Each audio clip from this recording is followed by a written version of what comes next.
Alright, time to play Final Fantasy VII. Oh, hey, guys. It's been a while. Alright, Ravens flock, what's going on, everybody? Hope you guys are enjoying your day. So it's been a while since I've talked with you guys. How you guys been? How y'all doing? Everyone okay? Everyone staying safe? You guys feeling good? Well, Ravens flock isn't exactly feeling good right now. In fact, they're feeling very bad. In fact, they're feeling incredibly stressful.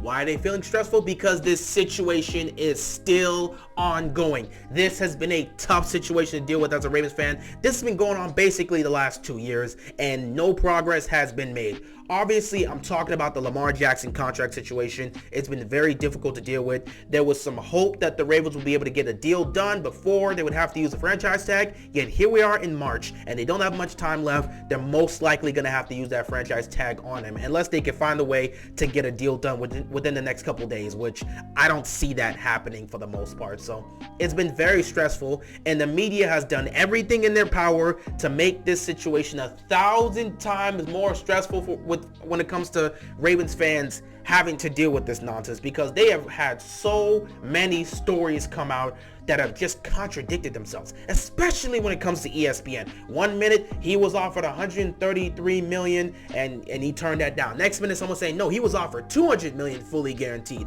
Another one saying, hey, Lamar Jackson never asked for a fully guaranteed deal. It's just been a back and forth affair. We're just getting a bunch of information we already knew about, a bunch of information that's contradicting the old information, and it's been a mess. Ravens flock is sick and tired of it, and it's led to this being an incredibly stressful time where people are basically done. At this point, we've reached a stage where it's like either pay the man his money or trade him. We want to be done with this situation and move on. People are tired of this, and I don't blame them. Now, for me personally, I've been away, so I haven't been focusing on that. I haven't been stressing out on that.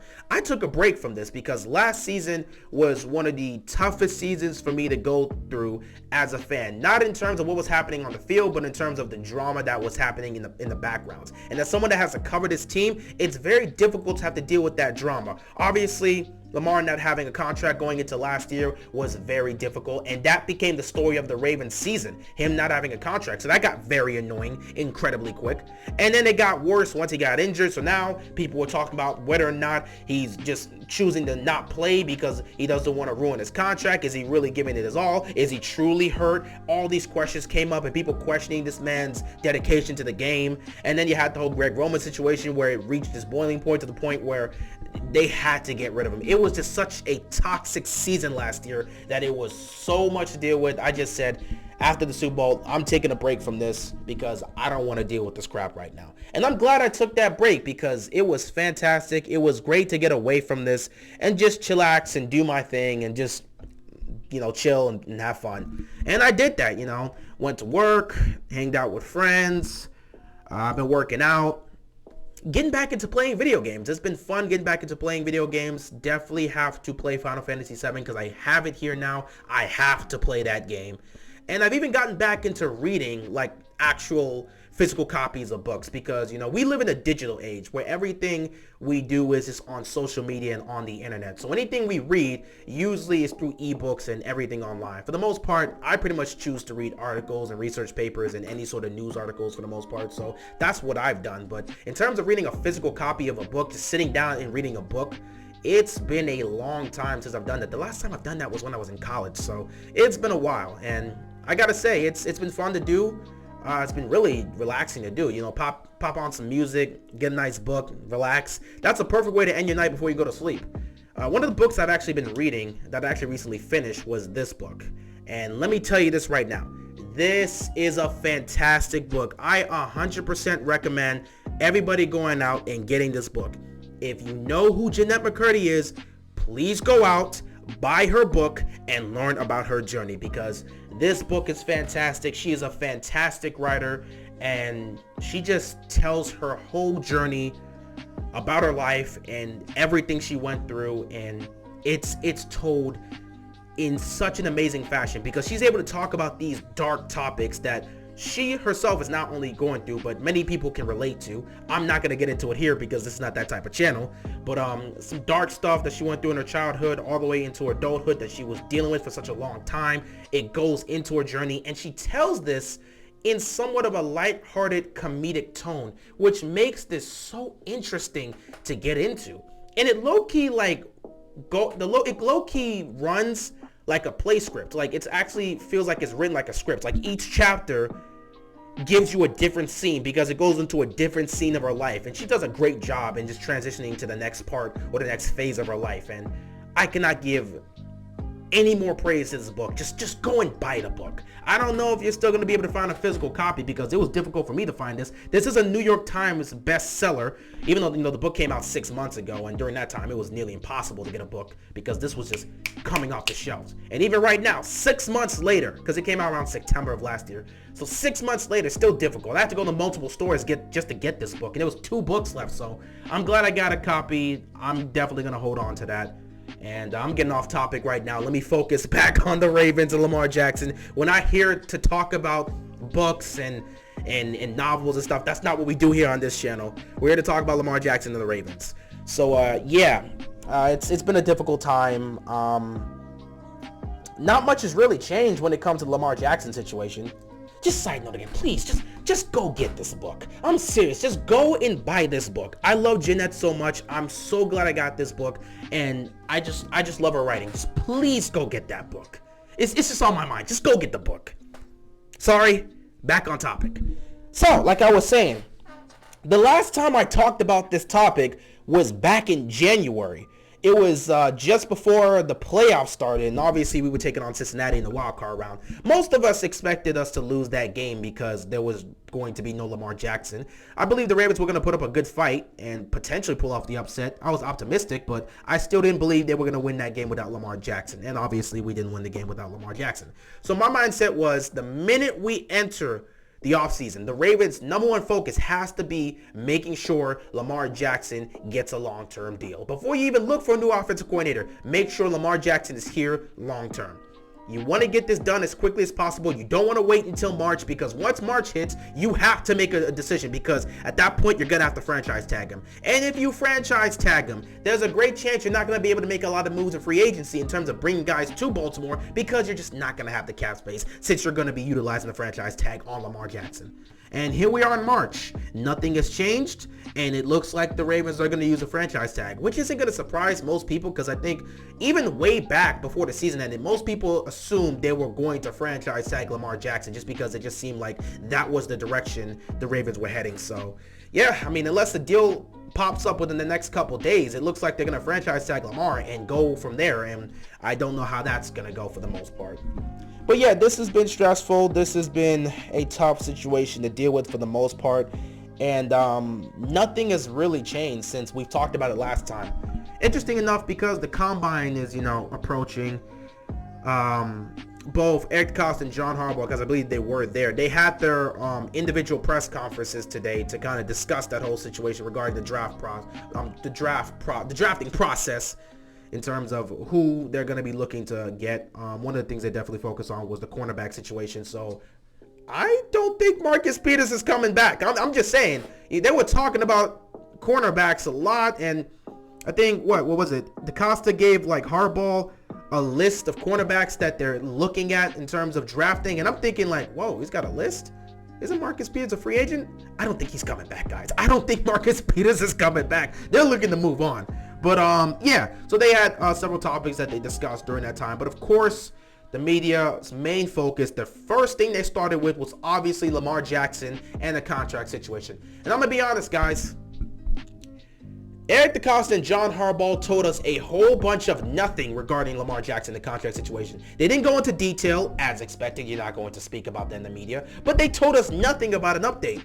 All they did was tell us that they were talking with Lamar Jackson and keeping in contact with him, and that they believe he's the quarterback for this team. They want him to be the quarterback of the Ravens. They want him to be here long term. They love Lamar Jackson, and they want to get this deal done one way or another. So that tells us absolutely nothing. That's the same thing you've been saying for the entire season, even going back to last season. Nothing has really changed. You've given us no new information. It was a whole bunch of nothing. It was literally a whole bunch of nothing. John Harbaugh saying, man, that's my guy. That's my quarterback. I love Lamar. I want him to be a Raven for life. I want him to be here. We're going to get this deal done. And then you have Eric DeCosta. Love Lamar. I respect him. He's a great competitor. You need to have a great quarterback in order to compete for this league. And we want Lamar to be here. Lamar is our guy. Me and Lamar Jackson, we've been in contact. We've been talking. We're trying to get this deal done. Obviously, there's several aspects that go into it. But I'm optimistic that we can get this deal done. That's basically what we heard from both of them. And that's a whole bunch of nothing because that's what they've told us before. We already knew that. You've given us no new information. So really, what was the point of asking them? Like, they're not going to tell you anything different. Nothing has changed. I am 95% sure the franchise tag will be used on Lamar Jackson. It just seems like that's going to be the decision. I don't see a deal popping up. Lamar's not going to come off his number and be like, I'll accept whatever you want. And it doesn't seem like the Ravens are going to give Lamar whatever he wants. I don't see this happening. So he's probably going to be franchise tag. Literally, it was a whole bunch of nothing. It was a whole bunch of nothing. And that's difficult for the fan base to deal with because the media, especially ESPN, has been doing nothing but talking about this every single day. We're getting no new news, no new updates, but ESPN has so many things to talk about regarding this Lamar Jackson situation. All these updates coming in. 1 minute, they offered him $133 million fully guaranteed, and another person's like, no, they offered him more than that. It was actually closer to what he got with Kyler Murray. And then some people are confusing total guaranteed with fully guaranteed, and it's like those are not the same. Those are two different things. And then people are saying, well, he was offered more than the Deshaun Watson deal and all this other stuff, and he was offered $200+ million fully guaranteed. And then you got a bunch of people saying Lamar is looking for fully guaranteed. And then Stephen A. Smith says, somebody from Lamar's team or his inner circle reached out to me and said Lamar never asked for a fully guaranteed deal. So at this point, nobody knows what the truth is. The media is completely contradicting themselves. And it's like, what do you go with at this point? If you're a fan of the Ravens, what do you look to and say, this is the right thing?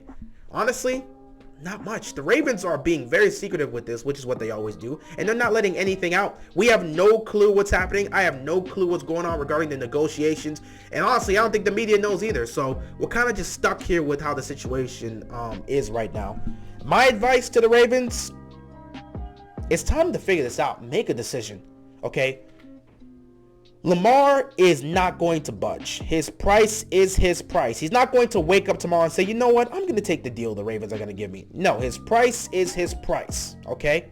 His price is his price. A superstar has no reason to compromise what they want for the sake of a franchise because the franchise will not do the same for a player. We all know that. In fact, if there's a way the team will benefit by cutting a player, even if that player is useful, they will do so. There are plenty of guys that'll sign a multi-year deal with a team. They'll be offered a good chunk of money, and then to save cap space, they would have to either restructure the contract so they'll get less money, or they'll just get cut and maybe re-sign on a minimum deal. It's just crazy what franchises are willing to do to just save cap space, which undermines what the player could get, but no one bats an eye. Yet when a player wants his money, nah, we gotta stick with what the franchise and the team wants. Okay, cool. So yeah, Lamar's not gonna wake up tomorrow and be like, I'm gonna accept what the Ravens want to give me. I'll just take the deal they've already given me. I won't take the deal I wanted from them. I'm gonna take what they offer me. I don't see that happening anytime soon, especially because we're getting reports that the NFLPA has been talking to Lamar, reaching out to him and saying, stay strong, stay firm with what you want. Do not back down from what the Ravens are offering you. So I have no idea how this situation is gonna end. Honestly, just like everyone else, I just want this to be done, which is why I'm telling the Ravens, make a decision and make it quick, okay? If you're going to use a franchise tag, you might as well trade him. Like, there's no reason to prolong this. I don't want this to go into next year. I don't want to have Lamar Jackson out there being a quarterback that's on the franchise tag for next season. It would just be such a pain, okay? Either pay this man the money he wants or trade him and let's move on. I have reached that point just like many other people have reached that point. Either pay him what he wants or trade him. We don't need to continue to talk about this, man. This shouldn't be a discussion. Lamar's not going to get off his number. Either match what he wants or look to get a new quarterback and move on from Lamar Jackson. I don't want to hear this, oh, we love Lamar Jackson. We want him to be the quarterback of our team. We want him here. Nobody wants to hear that crap. That's just a bunch of nonsense to save face to the media. come to a decision. Either pay him what he wants or move on from him. It's as simple as that. Anyway, guys, I'm going to cut it here for the most part because, again, there's nothing to talk about here. It's the same story we've been talking about for 2 years now. Literally what I talked about the last time back in January is still relevant now. Make a decision, Ravens. Next time I'm talking about this, either Lamar Jackson is going to have a deal or he's going to be franchise tagged. That is the next time I'm discussing a Lamar Jackson contract situation. Anyway, guys, I appreciate you guys for tuning in. It has been a while. I'm glad to be back for the most part. Yeah, we'll just have to see how this Lamar Jackson situation goes. Anyway, I appreciate you guys. Thanks for watching. And with that being said, that is all I've got, and I'm out of here, man. Peace!